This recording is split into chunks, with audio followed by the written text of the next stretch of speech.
This channel does not promote any violent, harmful, or illegal activities. All content provided by this channel is meant for an educational purpose only. টোটোর সাথে বাইকের সংঘর্ষে মৃত এক, আহত একজন। এই ঘটনার জেরে সোমবার রাতে চাঞ্চল্য ছড়ালো কালিয়াগঞ্জের ধনকৈলি গ্রাম পঞ্চায়েতের অধীন চাপপুকুর এলাকায়। মৃত যুবকের নাম বিকাশ রায় এবং আহত যুবকের নাম আকাশ রায়। দুজনের বাড়ি রায়গঞ্জ থানার বড়ুয়াডাঙ্গি এলাকায়।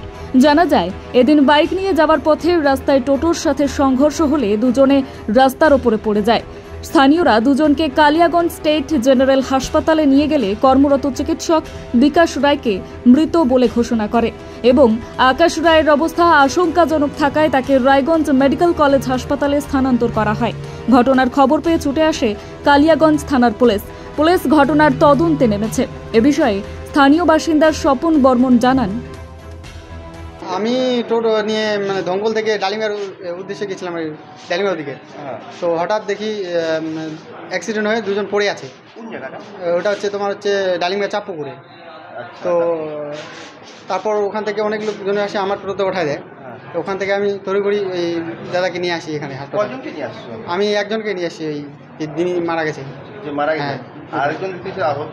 হ্যাঁ, সে পড়েছিল, ওনাকে অন্য টোটোতে নিয়ে আসলো। আচ্ছা, এরা কিসে করে ছিল? এরা বাইকে ছিল, মানে ডালিমের দিক থেকে এরা আসছিল, আর একটা টোটো দঙ্গল থেকে তোমার ডালিমে গেছিল। হ্যাঁ, টোটোর সাথে সংঘর্ষ হয়, অ্যাক্সিডেন্ট হয়। উত্তর দিনাজপুর থেকে বিশেষ প্রতিবেদন, নিউজ টুডে।